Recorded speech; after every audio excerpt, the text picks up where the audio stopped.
नमस्कार, DD news पर आप देखना शुरू कर चुका हमारा खास प्रोग्राम। इस वक्त मैं हूं लाल चंद्र सिंह। अगले 1 घंटे में हम देखेंगे कुछ ऐसी खबरें जिन पर चर्चा जरूरी है, और यह चर्चा हम करने वाले हैं अपने संवाददाताओं और खास मेहमानों के साथ। और आज सबसे पहले खास चर्चा खास मेहमानों के साथ वो करेंगे कि बिहार में जो अंतिम चरण, दूसरे और अंतिम चरण का चुनाव होना है, उसके लिए सारी तैयारियां पूरी हो चुकी हैं। कल प्रचार खत्म हो चुका है। 122 सीटों पर कल मतदान होना है। तो पहले चरण में और दूसरे चरण में कुल मिलाकर 243 सीटें, लेकिन जो दूसरा चरण है वो उस पर पहले चरण का कितना असर पड़ेगा, ये तमाम बातें करेंगे खास मेहमान के साथ खास चर्चा। और इसके बाद बात करेंगे कि एसआईआर पर भ्रम और डर वाली राजनीति रुक नहीं रही है। और इतना ही नहीं, आपने देखा होगा कि बिहार में जब एसआईआर हो रहा था, सब दौड़े दौड़े सुप्रीम कोर्ट गए थे। सुप्रीम कोर्ट ने क्या कहा था कि एसआईआर करवाना चुनाव आयोग का संवैधानिक अधिकार है। उसके बावजूद फिर से दौड़ दौड़ कर जा रहे हैं। तो क्या कुछ इस पर डर और भ्रम की राजनीति चल रही है, इस पर भी बात करेंगे। और इसके बाद बात करेंगे कि जो आतंकी मॉड्यूल है उस पर तो कहीं प्रहार हो रहा है। फरीदाबाद में पकड़ा गया है एक बहुत भारी मात्रा में विस्फोटक सामग्री, लेकिन कहीं उसको सहलाने का भी काम हो रहा है क्या? कर्नाटक में जेल में वीआईपी ट्रीटमेंट की बात में हम कर रहे हैं, क्योंकि वहां से खबर आ रही है कि वहां आतंकियों को वीआईपी ट्रीटमेंट दी जा रही है। इन सभी मुद्दों पर होगी बात, होंगे तमाम सवाल जवाब। लेकिन सबसे पहले इस वक्त की हेडलाइंस। केंद्रीय गृह और सहकारिता मंत्री अमित शाह ने शहरी सहकारी ऋण क्षेत्र का अंतर्राष्ट्रीय सम्मेलन को-ऑप कुंभ 2025 का किया शुभारंभ। कहा, युवा पीढ़ी को सहकारिता के साथ जोड़कर कमजोर लोगों का होगा सशक्तिकरण। सहकारिता बैंकिंग को पूर्ण रूप से आधुनिक बनाने पर भी दिया जोर। बेंगलुरु में आतंकियों को वीवीआईपी ट्रीटमेंट देने पर भाजपा ने कर्नाटक सरकार पर किया जोरदार हमला। भाजपा प्रवक्ता शहजाद पूनावाला ने कहा, केंद्र सरकार का आतंकवाद के प्रति रहा है जीरो टॉलरेंस नीति। गुजरात के बाद हरियाणा के फरीदाबाद में आतंकी साजिश का पर्दाफाश। हरियाणा और जम्मू कश्मीर पुलिस ने एक आतंकी को गिरफ्तार करके बरामद की 360 किलोग्राम विस्फोटक सामग्री। अभी भी जारी है संयुक्त ऑपरेशन। चुनाव आयोग ने की बिहार में दूसरे चरण के मतदान की तैयारी। मतदान स्थलों पर केंद्रीय सुरक्षा बलों के साथ साथ राज्य पुलिस बल की अतिरिक्त टुकड़ियां भी तैनात। 20 जिलों की 122 सीटों पर डाले जाएंगे कल वोट। केंद्रीय वित्त मंत्री निर्मला सीतारमण ने आने वाले केंद्रीय बजट 2026-27 के लिए देश के बड़े अर्थशास्त्रियों के साथ की प्री बजट चर्चा। बैठक में आर्थिक मामलों के विभाग सचिव और भारत सरकार के मुख्य आर्थिक सलाहकार के अलावा कई वरिष्ठ अधिकारी भी रहे उपस्थित। एसआईआर पर पश्चिम बंगाल में जबरदस्त सियासी संग्राम जारी। सीएम ममता बनर्जी का दावा, सबका पुनरीक्षण होने के बाद ही भरेंगे खुद का फॉर्म। लेकिन सीपीएम और कांग्रेस मथुआ हिंदू समुदाय को भी एसआईआर का दिखा रहे हैं डर। और बेंगलुरु एयरपोर्ट पर टर्मिनल 2 के नजदीक कुछ लोगों ने पढ़ा सामूहिक नमाज। तो बीजेपी ने कांग्रेस अध्यक्ष खरगे के पुत्र प्रियांक खरगे और सीएम सिद्धारमैया से पूछा सवाल कि क्या परमिशन की जरूरत सिर्फ आरएसएस को ही है? ये थे इस वक्त की हेडलाइंस। देखते हैं खबरों को विस्तार से। और सबसे पहले खास चर्चा हम करेंगे एक खास मुद्दे पर, और वो मुद्दा है बिहार में जो अंतिम और दूसरे चरण का मतदान होना है कल। तो फर्स्ट फेज में, पहले चरण में बम्पर पोलिंग के बाद अब बारी है दूसरे और अंतिम चरण की, जहां 1302 उम्मीदवारों की किस्मत का फैसला 3 करोड़ 70 लाख मतदाता करने वाले हैं। तो कौन बनेगा मुख्यमंत्री, इसका फैसला भी अंतिम चरण के मतदान के साथ ही हो ही जाएगा। 11 नवंबर यानी कल होने वाले मतदान में दोनों गठबंधन के सहयोगी दलों की भी परीक्षा है। उनके प्रदर्शन पर भी एनडीए और महागठबंधन के मुकाबले की स्थिति स्पष्ट होगी। इलाकों की बात करें, मिथिलांचल, सीमांचल, चंपारण, शाहबाद, मगध, इनकी 122 सीटों पर जनादेश सियासी जमातों के भविष्य की तय करने वाले हैं। सीमांचल में खासतौर पर मुस्लिम मतदाताओं की संख्या सबसे ज्यादा है। तो 2020 में एआईएमआईएम, असदुद्दीन ओवैसी की पार्टी, उन्होंने 5 सीटें यहां से लेकर सभी को चौंका दिया था। इस बार 12 सीटों पर कांग्रेस और 9 सीटों पर आरजेडी भी वहां पर है। जन सुराज पार्टी जो तीसरी खिलाड़ी है, उसने भी मजबूती से यहां चुनाव लड़ा है। बीजेपी और जेडीयू ने भी यहां मजबूती से जनता के बीच अपने उम्मीदवारों को उतारा है। तो लोकतंत्र के इस महापर्व में मतदाताओं में उत्साह जबरदस्त है। लोगों ने पहले फेज के मतदान में देखा है किस तरह रिकॉर्ड वोटिंग हुई। 75 साल बाद बिहार ने पहले चरण के मतदान में इतिहास दर्ज कर लिया था।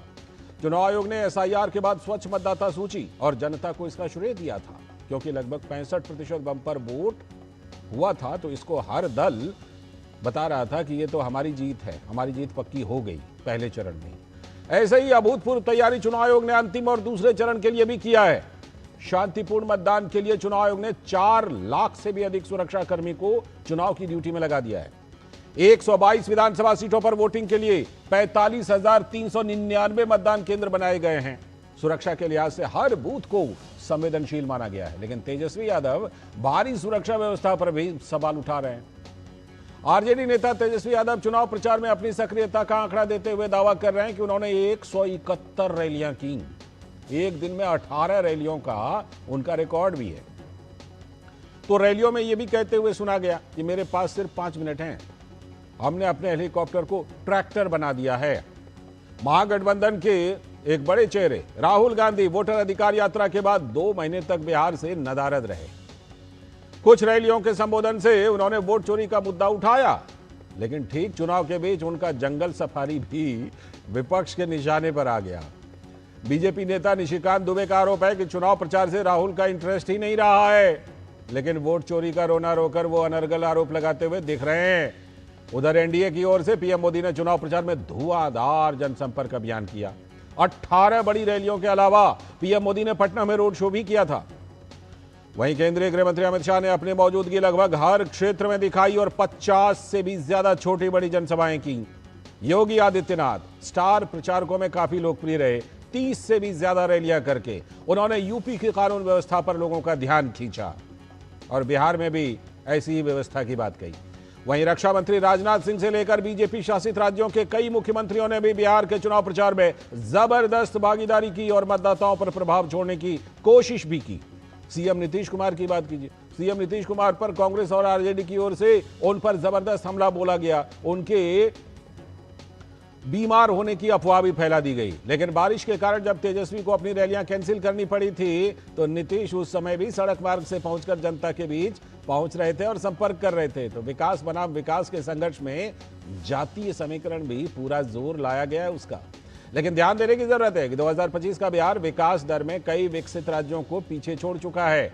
इस हालात में मतदान की प्रतिशत ही तय करेगा कि जनता बिहार को कितना आगे ले जाना चाहती है और क्या कुछ आगे का रास्ता बिहार के लिए बनाती है। लेकिन तमाम लोगों ने अपना प्रचार किया तो प्रधानमंत्री नरेंद्र मोदी ने बिहार की जनता पर विश्वास जताया और कहा कि एनडीए के शपथ ग्रहण में पटना वो फिर से आएंगे।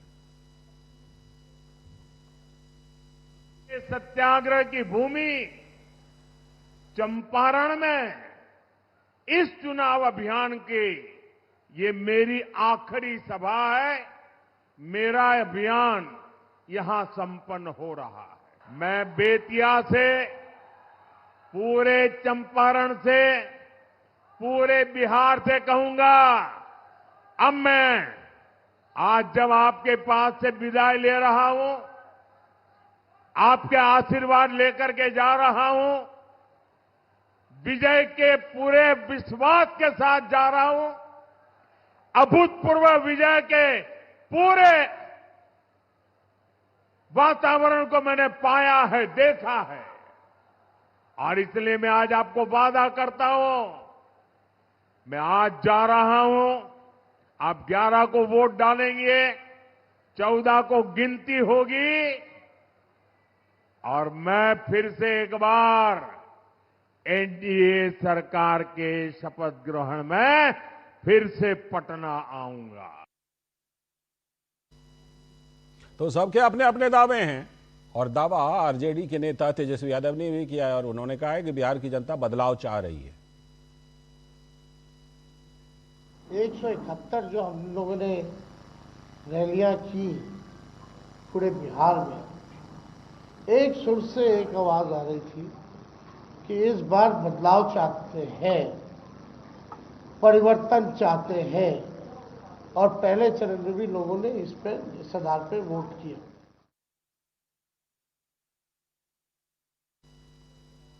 और बीजेपी के नेता और सांसद निशिकांत दुबे ने आरजेडी पर चुनाव प्रचार के दौरान हमला बोला।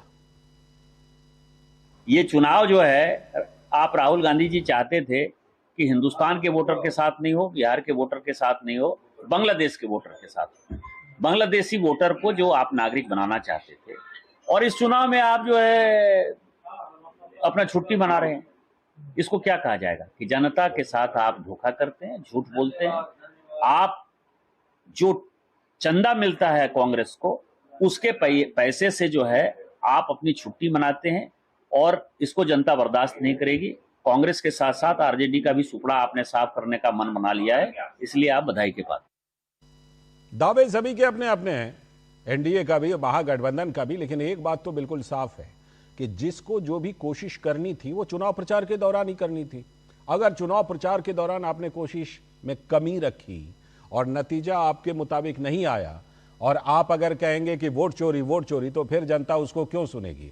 जाहिर सी बात है कि ये चीजें बिहार की जनता भी देख रही है, और जब मतदान करने वो जाएगी दूसरे चरण का, तो दिमाग में ये बात जरूर रहेगी। इसी पर आज खास चर्चा के लिए हमारे साथ जुड़ रहे हैं रवि त्रिपाठी जी, हैं भारतीय जनता पार्टी के प्रवक्ता, और साथ में हमारे साथ विनोद मिश्र जी भी जुड़ गए हैं, हमारे सलाहकार संपादक। बहुत बहुत स्वागत रवि जी आपका, और विनोद जी भी हमारे साथ यहीं स्टूडियो में जुड़े हुए हैं।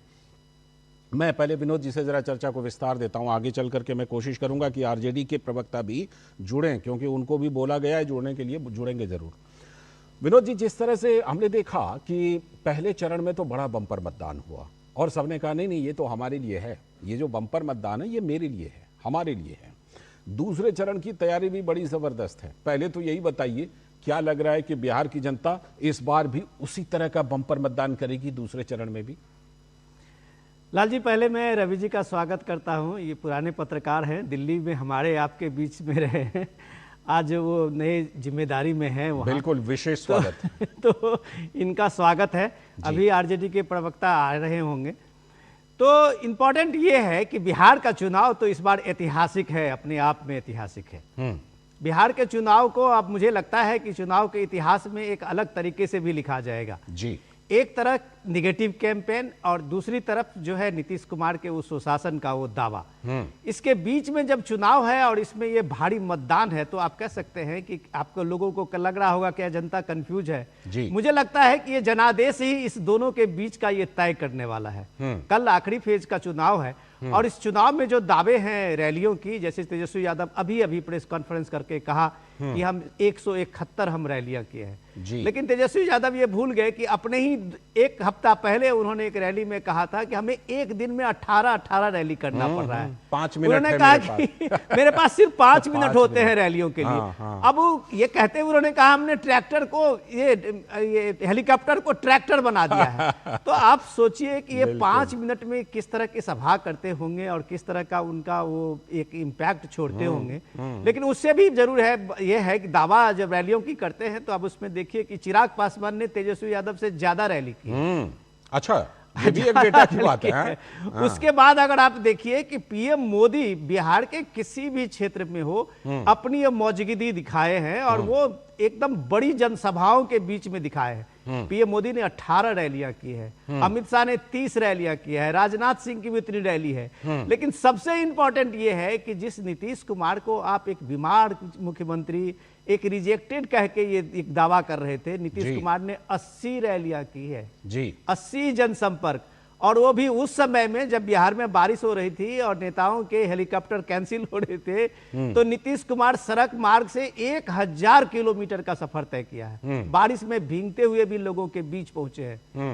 तो ये जिस तरह से आप जनादेश पाते हैं और उसके बाद अलग अलग तरह की व्याख्या करते हैं, तो सवाल, सीधा सवाल तो राहुल गांधी पे जरूर जाता है कि बिहार के चुनाव में आपने जिस तरह की मेहनत की है कि रैलियों के बीच में आप मछली पकड़ने तक के भी चले गए हैं, और उसके बाद उसी दूसरे फेज के चुनाव आते आते अब जंगल सफारी पे चले जाते हैं, तो बीजेपी का ये आरोप तो बनता है, फिर वोट चोरी का आपका ये आरोप कौन मानेगा? बिल्कुल, कौन मानेगा? ये सवाल हम जरूर उनसे पूछेंगे, और उसको पूछने के लिए हमने उनके प्रवक्ता को बुलाया भी है, आरजेडी के प्रवक्ता को।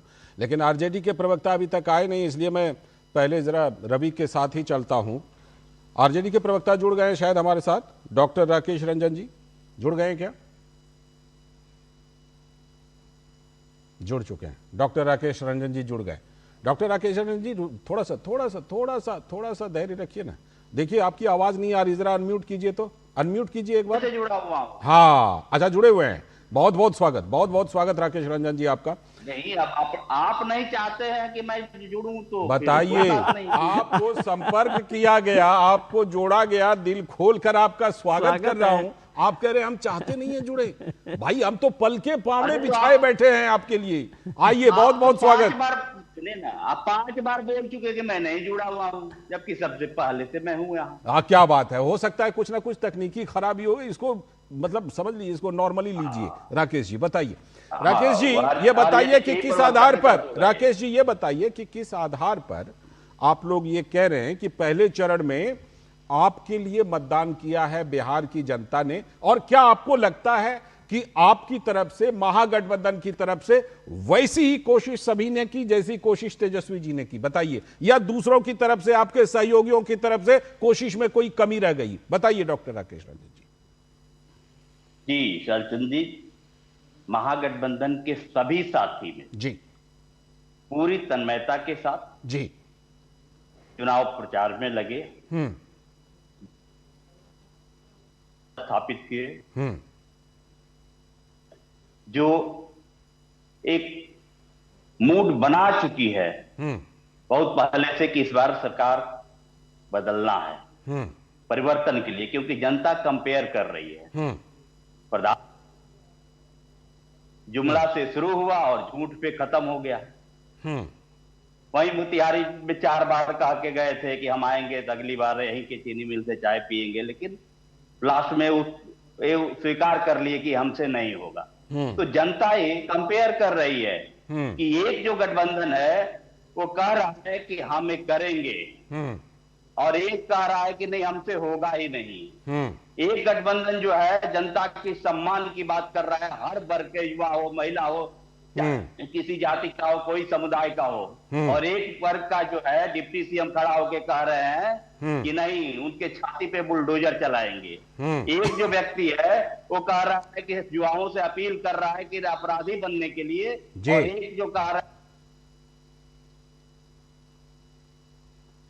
दे रहे हैं वो हथियार बांट रहे हैं। तो जनता कंपेयर कर रही है, चाहे वो युवा है जो पेपर जो लीक है, पेपर लीक से परेशान है, जो उनके सपनों को चूर चूर कर दिया जा रहा है, उसके बाद वो पलायन पे मजबूर हो रहे हैं। तो हमारा जो गठबंधन है जन सरोकार की चीजों पे बात कर रहा है, और बिहार की अभी जो मुद्दा है पलायन है, बेरोजगारी है, स्वास्थ्य है, शिक्षा की बात है, और भ्रष्टाचार जो करके बैठे हैं डॉक्टर राकेश रंजन जी में बह जा रहा है, उससे निजात पाने के है। मैं आऊंगा आपके पास।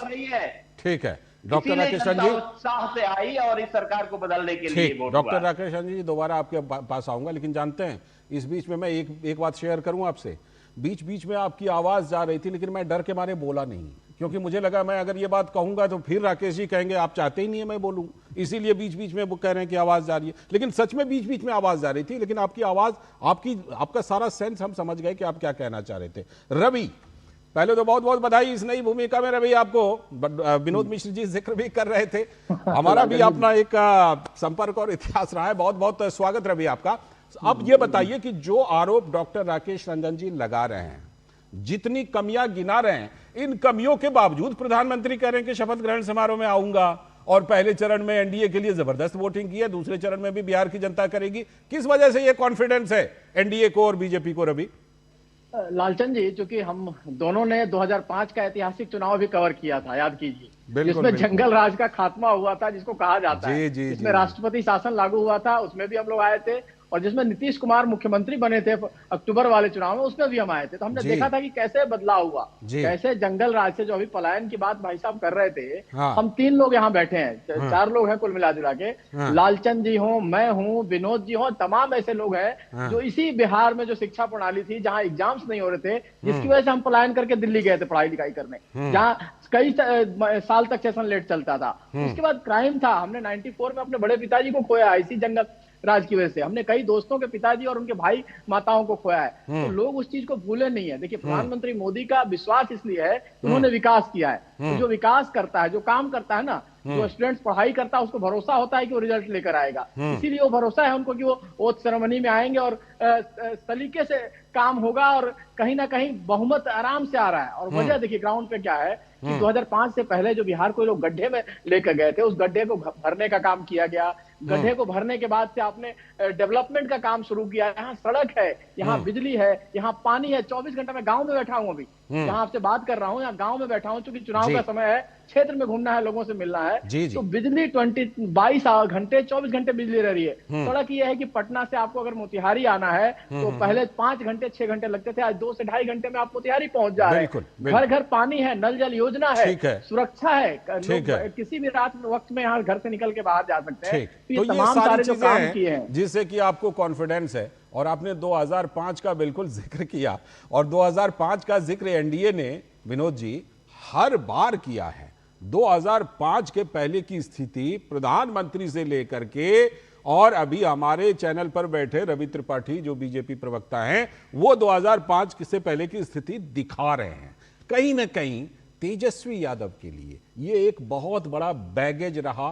क्या इस बैगेज का काउंटर महागठबंधन आरजेडी प्रचार के दौरान कर पाई? विनोद जी, डॉक्टर रंजन साहब इसको देख सकते हैं। आज पटना में मैं कहीं देख रहा था कि एक वो बड़ा बड़ा पोस्टर होर्डिंग सब भी लग गए हैं कि फिर एक बार नीतीश कुमार। तो जिस नीतीश कुमार को इन लोगों ने रिजेक्ट कर दिया था, एक तरह से उनको बूढ़ा, बीमार और क्या क्या बना के उनके बारे में ये सारा बना दिया था, आज बिहार में वो फिर से पटना में कई जगह होर्डिंग लगे हैं फिर से नीतीश कुमार। तो ये क्या कॉन्फिडेंस है जेडीयू की और एनडीए गठबंधन का, ये मुझे नहीं पता, ये तो बताएंगे, रंजन जी बताएंगे बेहतर। लेकिन सवाल ये है कि महागठबंधन का क्या अकेला लोड जो है वो तेजस्वी के कंधे पे ही था? तेजस्वी यादव ने बहुत कॉन्फिडेंस से कहा था कि हम अकेले 273 सीटों पे लड़ रहे हैं चुनाव। तो तेजस्वी क्या 273 पे जो चुनाव लड़ने का मुद्दा बनाया, और वो डेफिनेटली माने प्रशंसा करने के पात्र हैं कि तेजस्वी ने काफी मेहनत की है। लेकिन जिस तरीके से कांग्रेस का सपोर्ट होना चाहिए था, और खास करके राहुल गांधी का, कि आप पूरे जो कैंपेन में जो हम लोग नजदीक से देख रहे हैं, राहुल गांधी और कम से कम प्रियंका गांधी और कांग्रेस के जो बड़े महारथी थे, उन्होंने वोट चोरी के नैरेटिव से कभी आगे अपने प्रचार को ले ही नहीं गए। अब राहुल गांधी ने हरियाणा पे प्रेस कॉन्फ्रेंस किया, लेकिन वो पूरा सवाल बिहार के लोगों पे, बिहार के मतदाताओं पर देखे थे। तो क्या बिहार के लोग क्या इस बात को मान के कि वोट चोरी हो रही है तब 65% निकले थे? क्या राहुल गांधी पे अगर ये भरोसा कर ले लोग कि वोट चोरी हो रही है, तो बिहार के लोग फिर मतदान क्यों करने जाएं? बिल्कुल। तो सवाल ये है कि क्या आप उनके सपोर्टर भी फिर क्यों जाएं? आप उनके सपोर्टर भी क्यों जाएं? सही बात है। तो जो आरजेडी ने इतनी मेहनत की है, तेजस्वी इतने मेहनत किया है, क्या उनके मेहनत पे कहीं से राहुल गांधी पानी फेर रहे हैं? जी, अभी राहुल गांधी सिर्फ बात कर रहे हैं वोट चोरी की, लेकिन मुझे नहीं लगता कि तेजस्वी यादव इस बात को कह रहे हैं कि वोट चोरी हो रही है। कभी तो अब वो तो उन्होंने तो छोड़ ही दिया। तो अब सवाल ये है कि राहुल गांधी क्या कांग्रेस पार्टी अभी आरजेडी के लिए एसेट बन रहे हैं? ठीक है। क्या वो एक तरह से उनके लिए लायबिलिटी बन गए हैं? ये रंजन जी आपको बेहतर पता है। बिल्कुल, लेकिन उससे पहले रवि आपके पास आओ, उससे पहले जरा मधुरेश के पास, अपने संवाददाता के पास चलता हूं। मधुरेश, कल के लिए क्या तैयारी है चुनाव आयोग की और पूरे बिहार में? क्योंकि पहला चरण तो भाई सुपर हिट रहा एकदम। अब ये बताइए कि कल भी ऐसा माहौल बनाया जा रहा है कि बिहार की जनता ज्यादा से ज्यादा निकले और फिर से एक और रिकॉर्ड बनाए? हाँ बिल्कुल, देखिए चुनाव आयोग के द्वारा कई स्तरों पे तैयारी की गई है। एक तो जागरूकता का जो कैंपेन था वो लगातार चलाया ही जा रहा था। इसके अलावा भी स्वीप के तहत कई कार्यक्रम का आयोजन किया जा रहा है ताकि लोगों की जो भागीदारी है उसको मतदान में बढ़ाई जा सके। इसके साथ ही डेडिकेटेड बूथ बनाए जा रहे हैं, पिंक बूथ, वृद्ध जनों के लिए बूथ, और इसके बाद जो जीआई टैग जिस जिले में मिला हुआ है वहाँ जीआई टैग के बेसिस पे बूथ को डिजाइन किया गया है, डेवलप किया गया है। इसके साथ ही जितने मतदान केंद्र है वहां पे सेल्फी बूथ भी लगाया गया है ताकि जो युवा या मतदाता वहां पे पहुंच रहे हैं वो अपना मतदान कर रहे हैं, मतदान करके वो अपना फोटो सोशल मीडिया पे डाले जिससे और भी ज्यादा लोग प्रेरित हो सके। इसके साथ ही बूथ पे तमाम तरह की जो व्यवस्था है वो की गई है ताकि किसी व्यक्ति को परेशानी ना हो। एक पहले होता था कि बूथ से काफी दूर किसी व्यक्ति को अगर गाड़ी से जाना है, वो व्यक्ति चलने में उसको समस्या है, तो काफी दूर उसको अपनी गाड़ी रोकनी पड़ती थी, उसके बाद पैदल जाना पड़ता था। इस बार बूथ से मात्र 100 मीटर की दूरी पर गाड़ी को रोका जाएगा, और अगर गाड़ी में कोई वृद्ध है, कोई दिव्यांग है, या कोई ऐसे व्यक्ति हैं जो कि बूथ तक ले जाने में जिनको परेशानी है, उनके लिए विशेष व्यवस्था भी तमाम बूथों पर की जा रही है, ताकि ज्यादा से ज्यादा लोग जो हैं वो मतदान की प्रक्रिया में शामिल हो सके। ठीक है, लौटता हूं। जाहिर सी बात है कि जब ऐसी व्यवस्था है तो उम्मीद तो बिल्कुल होनी चाहिए कि रिकॉर्ड टूटेगा। लेकिन रवि, आप जो पिछली बार आपसे बात की उसमें मैं एक बात और जोड़ना चाहता हूं। क्या आप लोगों के कॉन्फिडेंस का ये भी एक कारण है क्या कि अगर हम महागठबंधन और एनडीए की तुलना करते हैं तो आमतौर पर यह बात साफ है कि एनडीए जो है वो अपने अलायंस को बढ़िया से तालमेल बिठा पाया, ठीक है। दूसरी तरफ महागठबंधन में इसमें कहीं ना कहीं कमी दिखी, और उसका नतीजा ये है कि 10 सीटों पर अभी भी आमने सामने हैं इनके उम्मीदवार, 12 सीटों पर। ये चीज जो है ये भी आपके कॉन्फिडेंस का कारण है क्या? बिल्कुल बिल्कुल। देखिए, हमने अपने अलायंस को 5 पांडवों का अलायंस कहा है, और 5 पांडवों के खिलाफ कौन होता है ये भी आप जानते हैं, उनका नाम लेना ठीक नहीं रहेगा। पांडवों के सामने जो सेना होती है वो वैसे ही बिखरी होती है, और उसमें आत्मविश्वास नहीं होता है। कुछ एक आदमी जो है अति आत्मविश्वास में होता है, जिसकी वजह से पूरी सेना बिखरती है और उनकी हार भी होती है। तो कहीं ना कहीं जिस तरह से अति आत्मविश्वास तेजस्वी यादव दिखा रहे हैं, और राहुल गांधी उन्हीं की हवा निकालते रहे लगातार। देखिए, उनको मुख्यमंत्री का कैंडिडेट अनाउंस करते करते कितना समय लग गया था, और आपस में कंफ्यूजन था, पानी में कूदना पड़ा राहुल गांधी को ये बताने के लिए कि मछुआरों के साथ है वो वोट लेने के लिए। तो एक कंफ्यूजन जैसी स्थिति दूसरी तरफ है। हमारी तरफ क्लियरिटी है। देखिए, हमने अपना एजेंडा तय किया, हमारा नेता तय है, नेतृत्व तय है, और उसका काम तय है। भरोसा बहुत बड़ी बात, मैंने कहा ना आपको, ये एक भरोसा होना चाहिए। तो बिहार की जो महिलाएं हैं, जिनके लिए नीतीश कुमार ने काम किया, उनको पंचायत में रिप्रेजेंटेशन दिया, उनको सरकारी नौकरी में 35% आरक्षण की बात की जा रही है। बच्चियों को पढ़ाई से लेकर किताब से लेकर बस्ता सब कुछ उन्होंने दिया, ड्रेस दिया, सब कुछ दिया। इसके अलावा सुरक्षा दी, जीविका जैसी स्कीम दी, 10,000 रुपए देकर उनको रोजगार परक बनाया है। तो महिलाओं को सशक्त किया है। नौजवानों के लिए एक स्कीम लेकर आए हैं कि 50 लाख रोजगार और नौकरी हमने दिया है, 1 करोड़ और नौकरी देंगे।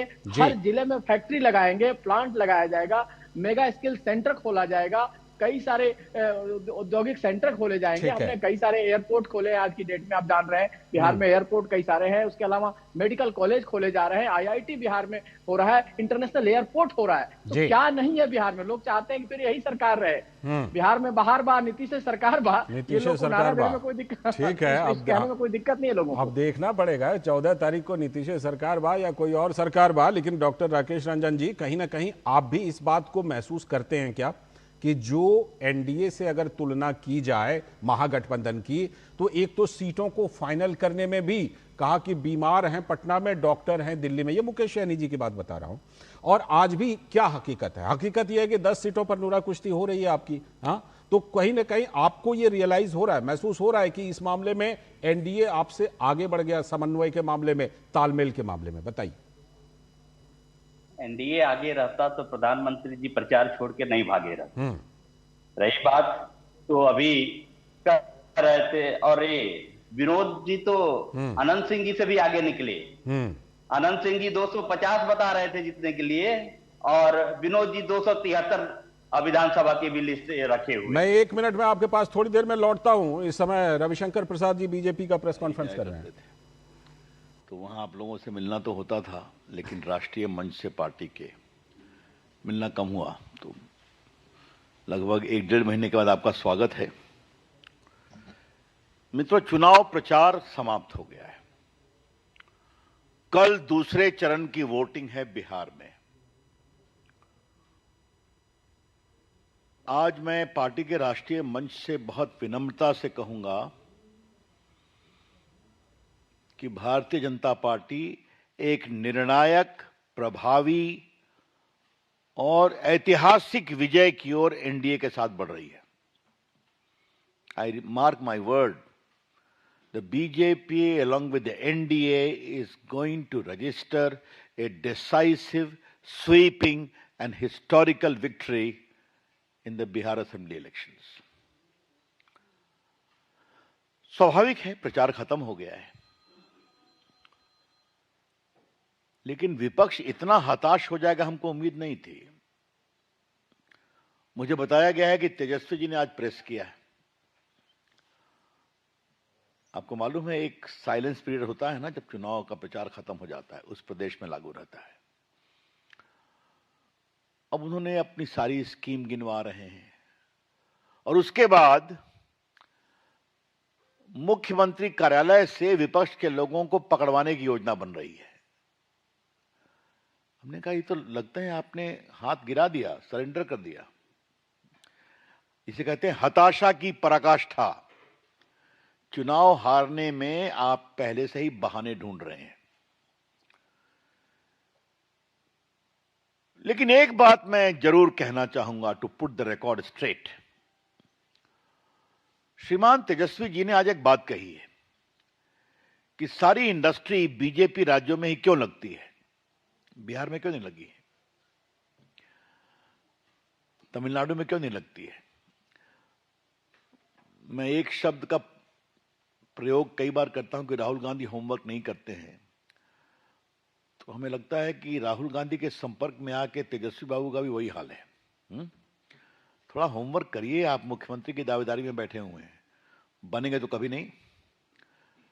आज मुझे लगता है कि मैं थोड़ा रिकॉर्ड स्ट्रेट कर दूं। बिहार में अभी तक इथेनॉल के 17 प्रोजेक्ट शुरू हो गए, 17 projects of ethanol.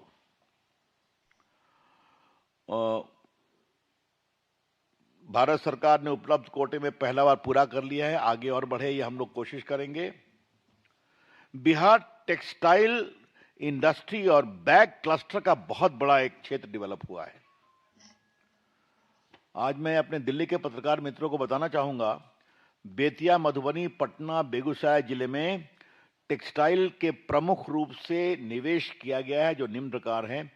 Perl Global exporter Muzaffarpur, SAPL industry exporter Muzaffarpur, RACS international exporter Muzaffarpur, Cosmos bags VIP Aristocrat Muzaffarpur, competence exports Hajipur.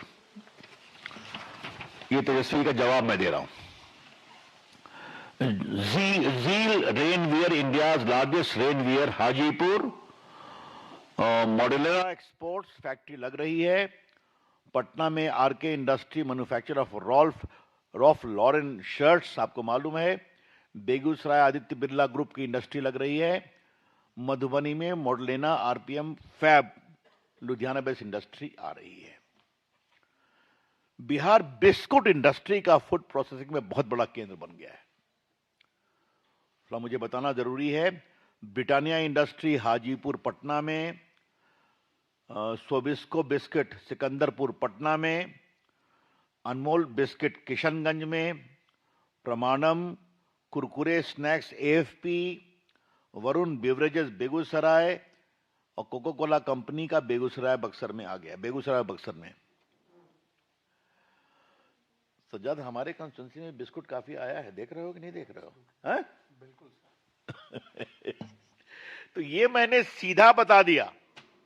Tejashwi ji, थोड़ा तो होमवर्क किया कीजिए।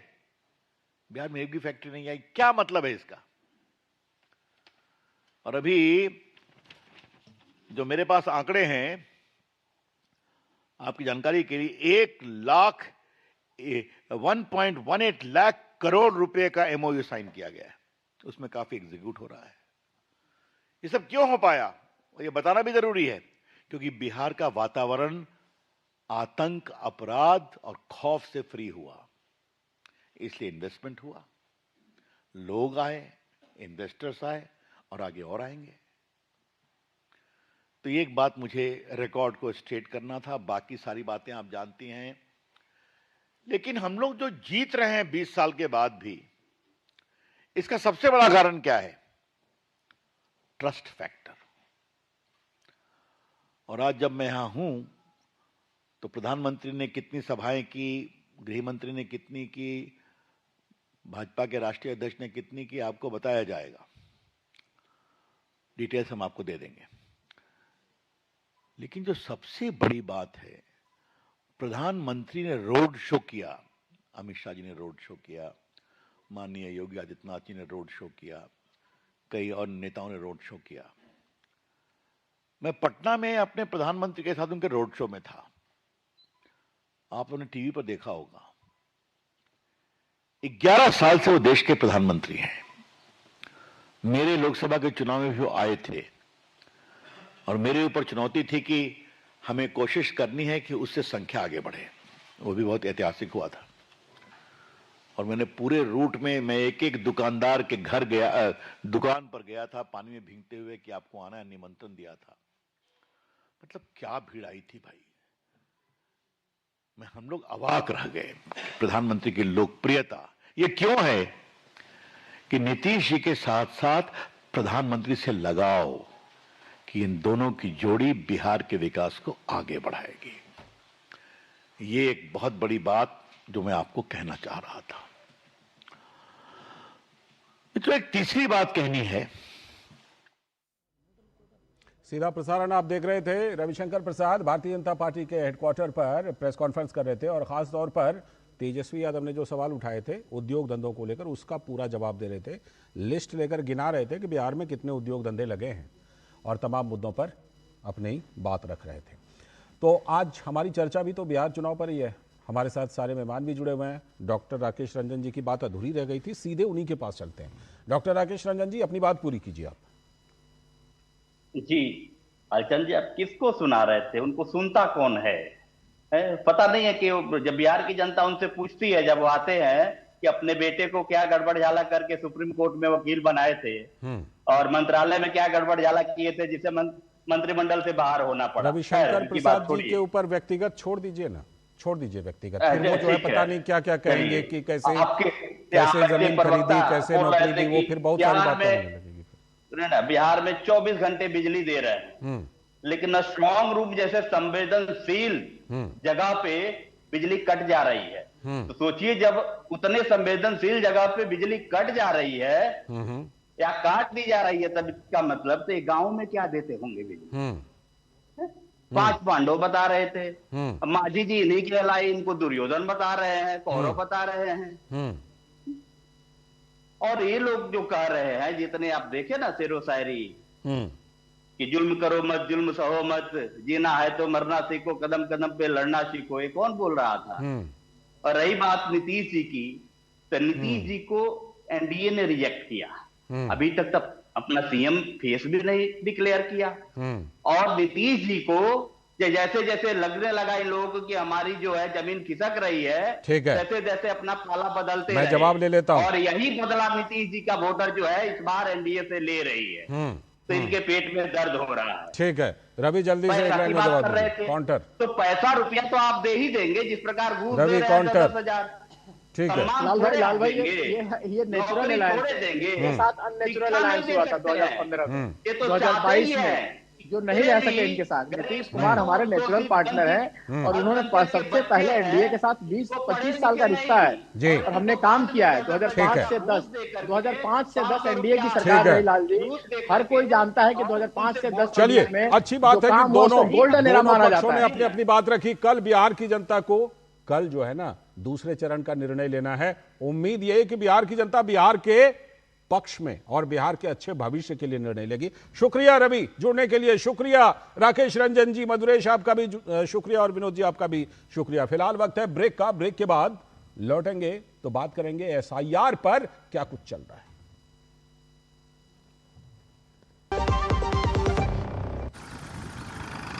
अरे द्रविड़ जी, आपको गैराज छोड़ दो, आइए। काश आप जैसा गेम चेंजर हमारे पास भी होता। है ना, खेती का गेम चेंजर जय किसान नवरत्न नैनो शक्ति नैनो डीएपी। इसके हर ड्रॉप में है करोड़ों नैनो पार्टिकल्स की शक्ति। नैनो पार्टिकल्स के कारण पत्तियां इन्हें दोनों साइड से अब्सॉर्ब करें बिना वेस्टेज और उपज खूब बढ़ाएं। जय किसान नवरत्न नैनो शक्ति नैनो डीएपी, विज्ञान का वरदान, हर फसल की शान। मेरी पसंद, मेरी पसंद, मेरी पसंद, मेरी पसंद, हमारी पसंद, हम सबकी पसंद। मजबूत देश का मजबूत सरिया हो गया स्टील। भारत सरकार ने सभी देशवासियों के हित में हेल्थ इंश्योरेंस से जीएसटी पूरी तरह से हटाकर 0 कर दिया है। इससे हेल्थ इंश्योरेंस काफी सस्ता हो गया है। पॉलिसी बाजार पर अब 1 करोड़ का हेल्थ इंश्योरेंस सिर्फ 550 रुपए महीने से शुरू। policybazaar.com। स्वागत है ब्रेक के बाद। आप देख रहे हैं डीडी न्यूज पर। इस वक्त अब बात करेंगे एसआईआर पर। जो डर और भ्रम वाली राजनीति चल रही है, लगातार जारी है। देश के 12 राज्यों और केंद्र शासित प्रदेशों में चल रही है एसआईआर की प्रक्रिया।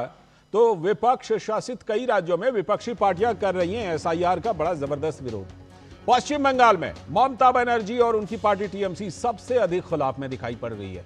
मुख्यमंत्री ममता बनर्जी ने दावा किया है कि जब सभी का फॉर्म भर जाएगा तभी मैं अपना फॉर्म भरूंगी। इस बीच अवैध बांग्लादेशी और रोहिंग्या घुसपैठियों में भगदड़ मच गई है। लेकिन कांग्रेस और सीपीएम का खेल देखिए। पश्चिम बंगाल में हिंदू मतुआ समुदाय को ये दोनों डरा रहे हैं, तो बीजेपी ने पूरे मामले पर ममता बनर्जी और उनकी सरकार पर हमला बोला है। पश्चिम बंगाल में एसआईआर के आदेश को कांग्रेस ने अब सुप्रीम कोर्ट में फिर से चुनौती दे दी है। एसआईआर के खिलाफ कांग्रेस की पश्चिम बंगाल इकाई सुप्रीम कोर्ट पहुंच गई है। बिहार में हुए एसआईआर के समय सुप्रीम कोर्ट ने पूरे मामले की व्यापक सुनवाई की थी और कहा था कि एसआईआर करवाना तो चुनाव आयोग का संवैधानिक अधिकार है। लेकिन फिर भी देखिए, कांग्रेस समेत कई विपक्षी पार्टियां फिर से सुप्रीम कोर्ट जा रही हैं। तो सवाल है कि आखिर वोटर लिस्ट के शुद्धिकरण से इतनी घबराहट और डर है क्यों? तो पश्चिम बंगाल भाजपा के नेता दिलीप घोष ने कहा कि ममता बनर्जी के राज में कानून व्यवस्था बिल्कुल खत्म हो चुकी है। ममता बनर्जी के राज में कानून व्यवस्था ऐसे स्तर पर गया है, आज तो सरकार बचाने में, एसआईआर को रोकने में लगा है सरकार। कानून व्यवस्था कहाँ है? ये बड़ी चिंताजनक स्थिति है, दुखजनक है। महिलाएं डर डर के घर से बाहर निकलते हैं। तो वहीं टीएमसी के नेता कुणाल घोष ने कहा कि भारतीय जनता पार्टी इस मामले पर अलग लेवल की राजनीति कर रही है। पॉलिटिकल दबाव में आकर वो इलेक्शन के पहले 2-2.5 महीने में वो जो कर रहा है उसका इंफ्रास्ट्रक्चर नहीं है, वो फॉर्म भी सप्लाई नहीं दे सकते और भाजपा लोगों ने प्रेशर दे रहे हैं। इसमें जो दबाव है, एक तरफ तो जो ओरिजिनल सिटीजन्स है वो पैनिक होके कि कोई सुसाइड अटेम्प्ट कर रहा है, कोई हार्ट अटैक हो जा रहा है, और बीएलओ को भी ऐसा प्रेशर हो जा रहा है। एक इंसिडेंट हो गया है, उसका फैमिली का तो एलिगेशन है। तो सारी घटना को एसआईआर से जोड़ रहे हैं। कहीं किसी को छींक भी आ जाए तो उसको भी जोड़ देंगे कि एसआईआर के कारण ये छींक, ये खांसी सब कुछ आ रही है। प्रसेनजीत बख्शी हमारे संवाददाता कोलकाता से इस पर जुड़ चुके हैं हमारे साथ। प्रसेनजीत दा, क्या कुछ चल रहा है पश्चिम बंगाल में? क्योंकि एक तरफ तो हमें ये भी ऐसे भी दृश्य दिखाई पड़े हैं, बड़ी भगदड़ मची है, कभी नाव से कभी गाड़ी से जा रहे हैं बिल्कुल, है। और दूसरी तरफ ये भी खेल चल रहा है कि मतुआ समुदाय को डराया जा रहा है कि देखो एसआईआर तुमको जो है बाहर निकाल देगा। नहीं, पहले लालचा दिए तो समझ ले कि यहाँ पे अभी बंगाल में मरना मना है। अब मरो मत, नेचुरल मौत भी नहीं मर सकते। अगर आप मर जाओगे, खास तौर से अगर अननेचुरल डेथ है, तो बंगाल की पुलिस आपके घर पहुंच जाएगी और आपका जो डेड बॉडी है उठा के ले आएगा और वहां पे डेथ सर्टिफिकेट नहीं लिखा जाएगा, क्योंकि आपका तो ये तो डेथ सर्टिफिकेट में नहीं लिखा जा सकता है कि आपका एसआईआर के कारण मृत्यु हुई है। तो कुछ भी आपका डेड बॉडी का पहले उसका कब्जा लिया जाएगा और फिर इस कुणाल घोष जैसे जो स्पोक्स पर्सन है इनको बताया जाएगा कि आप लिख लो, इसका उसी डर से ब्रेन स्ट्रोक हुआ है, उसी डर से इन्होंने आत्महत्या कर लिया है, उसी डर से इसका हार्ट अटैक हुआ है। ये कुछ भी होता जा रहा है पिछले कई दिनों से। तो यहाँ पे मरना मना है। पहले तो इस तरह की कोई हेडलाइन बना दीजिए कि बंगाल में मरना मना है। दूसरी बात है कि यहाँ पे जो तृणमूल कांग्रेस की जगह जगह पर बूथ कैंप टाइप का बनाया गया है, वहां पे जाइए तो वहां पे आप अगर एसआईआर की फॉर्म फिलअप कराने के लिए जाइएगा कि आपको समझ में नहीं आ रहा है, तो आपको वहां पे व्हिस्परिंग किया जाएगा कि इसको फिलअप मत कीजिए, इसको अगर फिलअप करिएगा तो आपका जो नेशनैलिटी है वो खतरे में आ जाएगा, आपको बांग्लादेश भेजा जाएगा, आपको रोहिंग्या के साथ म्यांमार भेजा जाएगा। तो इस तरह की एक डर की माहौल पैदा किया जा रहा है।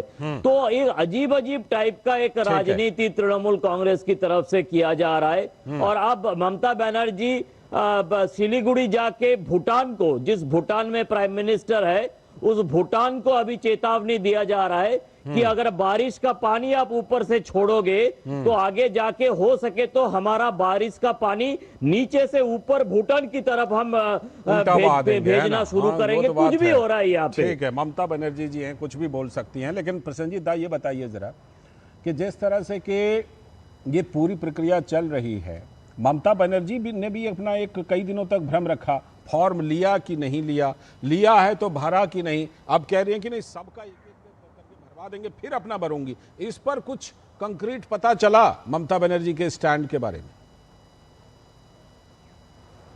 ममता बनर्जी की स्टैंड सीधी है कि फॉर्म मैंने ले लिया है, मैं फॉर्म भरूंगा भी, हाँ, लेकिन आप सब लोग भर लीजिए, उसके बाद भरूंगा। सब लोग मतलब क्या, जो जितने घुसपैठिए वगैरह हैं वो लोग भी भर लेंगे उसके बाद? कुछ भी हो, हाँ, लेकिन उन्होंने इसका मतलब यह है कि एसआईआर मैंने मान लिए हैं, मैंने जो कुछ भी मार्च निकाली थी, ठीक है, निकाली थी, ये आपका हेडलाइन आप बना सकते हैं कि एसआईआर मान लिया है ममता बनर्जी। ये तो हम पहले से कह रहे थे, जो कुछ भी उन्होंने पहले से कह रहे हैं कि सीए और वक्त के बाद एसआईआर को भी टीएमसी और ममता बनर्जी ने मान लिया है ना?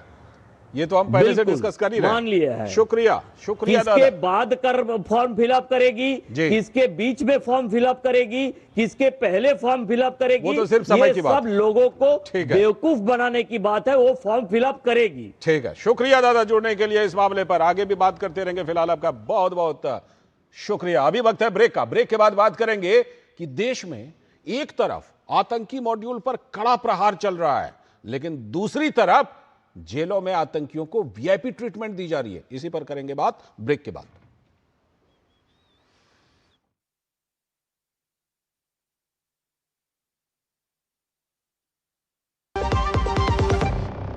जब धरती चीर कर निकलता है लोहे का पत्थर और मिलता है मोंगिया के जोश से, फिर तपता है, पिघलता है और बनता है फौलाद। अब होता है सरिया सारी खूबियों के साथ। मोंगिया स्टील, मजबूत देश का मजबूत सरिया। LIC युवा प्रोफेशनल्स के लिए लाए हैं नवजीवन श्री। करें नियमित प्रीमियम का भुगतान, जीवन बीमा का आनंद लें, प्राप्त करें प्रीमियम के प्रतिशत पर गारंटीकृत एडिशंस, अपने वित्तीय लक्ष्यों के अनुरूप मैच्योरिटी पर गारंटीकृत धनराशि पाएं। मौजूदा पॉलिसी धारकों के लिए आकर्षक अतिरिक्त लाभ आज ही खरीदें।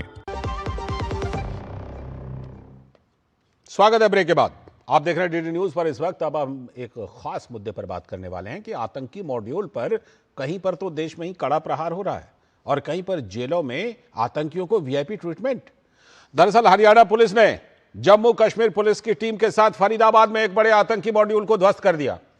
इसमें 3 डॉक्टर्स की भी गिरफ्तारी हुई है। RDX और AK-47 के अलावा कई खतरनाक सामग्री की बरामदगी भी हुई है। तो उधर बीजेपी ने आरोप लगाया है कि बेंगलुरु की परप्पना अग्रहारा केंद्रीय जेल में खतरनाक आतंकी को वीआईपी ट्रीटमेंट दी जा रही है। एक वीडियो वायरल होने के बाद कांग्रेस के नेतृत्व वाली कर्नाटक सरकार पर राष्ट्रीय सुरक्षा से समझौता करने का आरोप बीजेपी ने लगाया है। वीडियो में एक ISIS ऑपरेटिव को उच्च सुरक्षा वाली जेल के अंदर वीआईपी सुविधाओं का आनंद लेते हुए दिखाया गया है। तो भाजपा ने आरोप लगाया है कि कर्नाटक में कांग्रेस के शासन में आतंकवादियों को वीआईपी सुविधाएं मिल रही हैं। बेंगलुरु की परप्पना अग्रहारा केंद्रीय जेल के एक चौंकाने वाले वीडियो से पता चलता है कि ISIS भर्ती करने वाला जुनैद हमीद शकील माना जेल के अंदर मोबाइल फोन का उपयोग करते हुए और स्वतंत्र रूप से टीवी देखते हुए दिखाई दे रहा है। आरोप है कि ISIS को ऑपरेटिव जो युवाओं को कट्टरपंथी बनाने के आरोप में जेल में यह बंद है, जेल के बाहर अपने नेटवर्क के साथ लगातार संपर्क में था। उधर बीजेपी ने बेंगलुरु के केंपेगौड़ा अंतर्राष्ट्रीय हवाई अड्डे के टर्मिनल 2 में एक समूह द्वारा नमाज करने का एक वीडियो भी सामने आने के बाद कर्नाटक में एक राजनीतिक विवाद छेड़ दिया है, जिसमें विपक्षी भाजपा ने इस घटना पर आपत्ति जताई और राज्य सरकार से जवाबदेही की मांग की। ये वीडियो जो सोशल मीडिया पर वायरल हो गया है, इसमें सुरक्षा कर्मियों को पास में खड़े होकर समूह को नमाज अदा कराते हुए देखने को दिखाया गया है। तो भाजपा कर्नाटक इकाई के प्रवक्ता विजय प्रसाद ने मुख्यमंत्री सिद्धारमैया और RDPDR मंत्री प्रियांक खरगे से पूछा कि क्या सार्वजनिक स्थल पर नमाज अदा करने वाले लोगों ने राज्य सरकार द्वारा हाल ही में बनाए गए नियम के अनुसार पूर्व अनुमति प्राप्त की थी क्या। बेंगलुरु अंतर्राष्ट्रीय हवाई अड्डे के टर्मिनल 2 के अंदर यह कैसे अनुमति दी गई? तो इस पर कांग्रेस के नेता प्रियंक खरगे की सफाई आई। कहा कि सार्वजनिक स्थान पर बिना अनुमति के प्रार्थना नहीं कर सकते। See, the airport has prayer rooms for all religions. If anybody wants to pray, they can go pray there. Now, the government of Karnataka came out with the order that these things should not happen in public, right? Who went for a stay? Who went for an interim stay in the Dharwad bench? The BJP, the RSS and their affiliates, no? Why did they go for a stay? If they are so interested, let them withdraw. We are telling, nobody, whether it is X, Y, Z, nobody can do anything, any of these activities in public places without permission. Video तो बता रहा है कि हुआ है। तो कर्नाटक के गृह मंत्री जी परमेश्वरम ने भी कहा कि इस मामले पर अधिकारियों की बैठक बुलाई गई है। I have called a meeting of all the senior officers today, and I'll definitely take stock of the situation, and I'll see specifically what are the incidents involved, those terrorist prisoners.